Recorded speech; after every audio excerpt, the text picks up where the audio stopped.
This channel's content is strictly for educational and informational purpose and does not endorse or promote any form of violence, harm, illegal activities, self-injuries and communal disharmony. Maheshtala দিকে নজর রাখতে হচ্ছে কারণ একবার তুলকালাম পরিস্থিতি সেখানে দুই ব্যবসায়িক গোষ্ঠীর সংঘর্ষ ঘিরে দফায় দফায় উত্তপ্ত হয়ে ওঠে মহেশতলা। সেখানে রীতিমতো পরিস্থিতি নিয়ন্ত্রণে আনার জন্য পুলিশকে র্যাফ নামাতে হয়। পুলিশের উচ্চপদস্থ আধিকারিকরা তারা ঘটনাস্থলে গিয়ে পৌঁছেছেন। একেবারে রণক্ষেত্রের পরিস্থিতি, ইট বৃষ্টিতে বেশ কয়েকজন আহত হয়েছেন, বেশ কয়েকজন পুলিশ কর্মীও আহত হয়েছেন।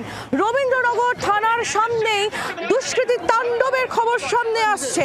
একের পর এক গাড়ি ভাঙচুর, বাড়িতেও হামলা, লাঠি চার্জ করে পুলিশ, পুলিশকে লক্ষ্য করে ইট বৃষ্টি এবং তারই পাল্টা লাঠি চার্জ পুলিশের। পরিস্থিতি নিয়ন্ত্রণের জন্য ইতিমধ্যেই এলাকায় গিয়ে পৌঁছেছেন উচ্চপদস্থ পুলিশ কর্তারা, পৌঁছেছেন এডিজি দক্ষিণবঙ্গ সুপ্রতিম সরকার সহ আরও একাধিক পুলিশ আধিকারিকরা। ইতিমধ্যেই কাঁদানে গ্যাসের সেল ফাটিয়ে উত্তেজিত জনতাকে ক্ষান্ত করার চেষ্টা করেছেন পুলিশ, কিন্তু এখনো পর্যন্ত এলাকায় যথেষ্ট উত্তেজনা রয়েছে। রবীন্দ্রনগর থানার সামনেই পুলিশের গাড়িতে হামলা, বেশ কয়েকজন পুলিশ কর্মী আহত হয়েছেন, রক্তাক্ত হয়েছেন বলে খবর পাওয়া যাচ্ছে। সরাসরি নজর রাখবো মহেশতলায়। রনয় তিওয়ারি আমাদের প্রতিনিধি রয়েছেন আমাদের সঙ্গে। রনয়, কি পরিস্থিতি এই মুহূর্তে? ইতিমধ্যেই পুলিশ কর্তারা গিয়ে পৌঁছেছেন এলাকায়।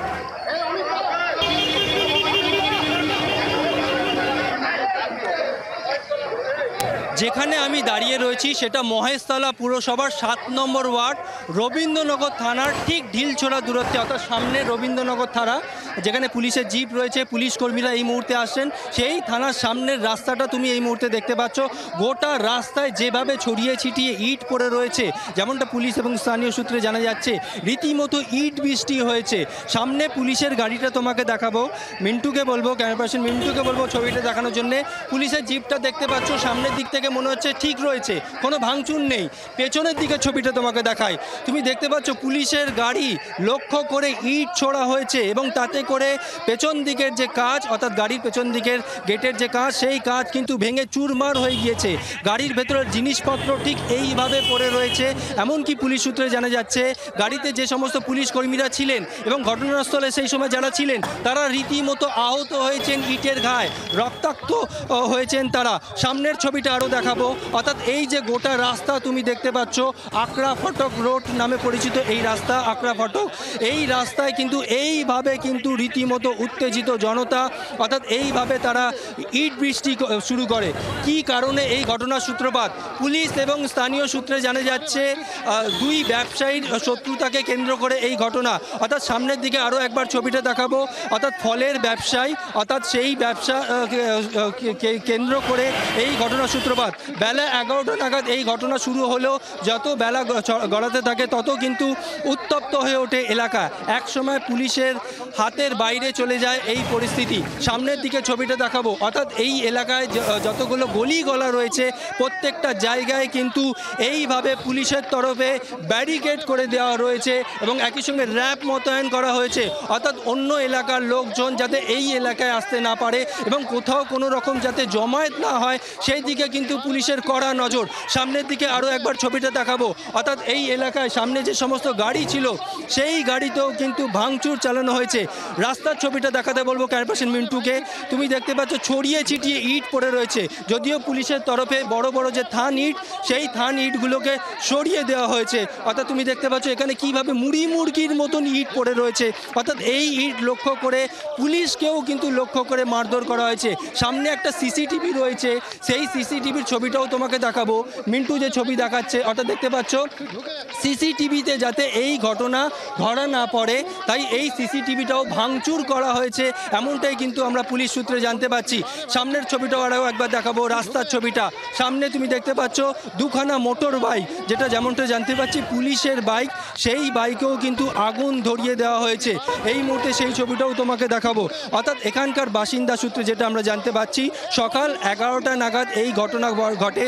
ঘটনার সূত্রপাত ফল ব্যবসায়ীকে কেন্দ্র করে, অর্থাৎ দুই ব্যবসায়ীর শত্রুতাকে কেন্দ্র করে, এমনটাই আমরা জানতে পারছি। এমন পর্যায়ে পৌঁছায় এই ঘটনা যেখানে রণক্ষেত্রের চেহারা নেয় গোটা এলাকা। সামনের দিকে ছবিটা দেখাবো, অর্থাৎ এই রাস্তাটা ক্যামেরা পার্সন মিন্টু যে ছবি দেখাচ্ছে, অর্থাৎ এই রাস্তাটা যেখানে চলে গেছে সেখানে এই মুহূর্তে বিরাট পুলিশ ফোর্স, অর্থাৎ ওই জায়গা এখনো পর্যন্ত কন্ট্রোলে আনা যাচ্ছে না সেভাবে, এমনটাই আমরা পুলিশ সূত্রে জানতে পারছি। একদিকে কন্ট্রোল পরিস্থিতি নিয়ন্ত্রণে আনলেও অপর দিকে কিন্তু জমায়েত শুরু হয়ে যাচ্ছে, এমনটাই কিন্তু পুলিশ সূত্রে আমরা জানতে পারছি। শুধু তাই নয়, সামনের দিকে আরও একটা ছবি দেখাবো। তুমি দেখতে পাচ্ছ এখানে ইট রাখা রয়েছে। এই যে ইট রাখা রয়েছে, এখান থেকে ইট নিয়ে কিন্তু ভাঙচুর করা হয়, অর্থাৎ পুলিশকে লক্ষ্য করে মারধর করা হয়, এমনটা অভিযোগ। যেভাবে বড় বড় খান ইট পড়ে রয়েছে তুমি দেখতে পাচ্ছ, এই ইট দিয়েও কিন্তু মারধর করা হয়েছে, এমনটাই কিন্তু অভিযোগ।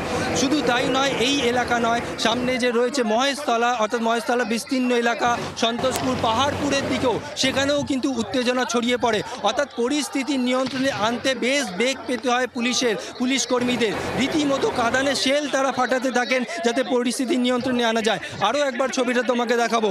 দেখতে পাচ্ছ পুড়ে ছাই হয়ে গিয়েছে, দুটো মোটর বাইক এইভাবে কিন্তু পুড়ে ছাই হয়ে গিয়েছে। এলাকায় যে গাড়িগুলো ছিল সেই গাড়িতেও কিন্তু ভাঙচুর করা হয়েছে। শুধু তাই নয়, তোমাকে জানিয়ে রাখি রবীন্দ্রনগর থানার ঠিক পেছন দিকে আগ্রা ফটক বাজার রয়েছে, সেই বাজারেও কিন্তু ভাঙচুর চালানো হয়েছে, এমনটাই অভিযোগ ব্যবসায়ীদের। অর্থাৎ একটা বা দুটো দোকান নয়, একাধিক দোকানে সেখানে ভাঙচুর চালানো হয়েছে, কোনো দোকানের জিনিসপত্র লুটপাট পর্যন্ত করা হয়েছে বলে অভিযোগ। এমনকি বেশ কয়েকজন আহত হয়েছেন, এমনটাও কিন্তু বলা হচ্ছে। আমি আরও একবার ছবিটা দেখাবো। এই যে এই মোড়টা তুমি দেখতে পাচ্ছ, থানার সামনে যে মোড়, অর্থাৎ এই মুহূর্তে তুমি দেখতে পাচ্ছ এলাকার বাসিন্দারা যাদেরকে এইভাবে ঘোরাঘুরি করতে দেখা যাচ্ছে, তাদেরকে কিন্তু এইভাবে সরিয়ে দেওয়া হচ্ছে। অর্থাৎ এক এলাকার বাসিন্দা অন্য এলাকায় তাদেরকে যেতে দেওয়া হচ্ছে না, জিজ্ঞেস করা হচ্ছে কোথাকার তাদের বাসিন্দা।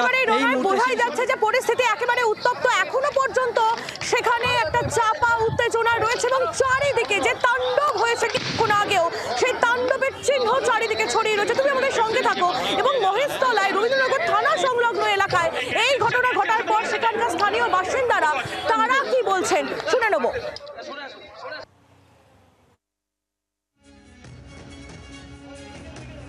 11 बजे से हम सुन रहे गए, बाहर गए नहीं, अभी सब ईंट सब पूरा अंदर में पूरा भर दिया, एक गाछ तोड़ दिया, इधर तार तोड़ दिया। तो आप लोग क्या आतंकित थे? पूरा आतंक से था, पूरा 2 घंटा उसका अंदर था, पूरा उसका अंदर घर है, उसका अंदर 2 घंटा पूरा बंद था। घर में 2 घंटे से अब बंद थे, घर से नहीं निकल पाए? नहीं निकल पाए, इतना ईंट आ रहा है, पत्थर आ रहा है। अब पुलिस के कांदा गैस छोड़ा। पुलिस नहीं था? आप लोग जो घर पे बंद थे नहीं निकल पाए तो पुलिस नहीं था? पुलिस था उस टाइम, पुलिस भी घायल हुए? पुलिस भी घायल हुए, ये सब जा रहे हैं तो सब घायल हो के पूरा। आप लोग क्या डरे हुए हैं अभी? हाँ डरे हुए हम लोग हैं। मेरा दुकान सब तोड़ दिया है, कांच सब फाड़ फूट दिया है। कौन तोड़ दिया आपका दुकान? पब्लिक। क्यों, किस लिए तोड़ा? किसका खुन्नस के उधर का झमेला इधर झाड़ लिया। हम लोग बाहर से आए हैं डरे हुए, दुकान सब तोड़ दिया, पूरा दुकान तोड़ दिया, सब साइकिल सब तोड़। कौन तोड़ा आपका दुकान? उधर पब्लिक सब। किस लिए तोड़ा? क्या पता, उधर मारपीट हुआ, झगड़ा हुआ, इधर आके तोड़ा है। पूरा बंद करना पड़ा, क्या करेगा? किस लिए झमेला, किस लिए हुआ? झमेला तो पता नहीं चला, वहाँ पर झमेला हुआ है, यहाँ पर आ गया सब, यहाँ से उठ के सब आ गया, सब ईटा फीटा फेंकने लगा, सब मारने लगा, क्या करेगा सब। हम लोग कारोबारी आदमी है, व्यवसायी आदमी है, सबको लेकर चलना पड़ता है, दुकान बंद कर भाग गया। বাংলার আওয়াজ, বাঙালির আবেগ, জি 24 ঘন্টা।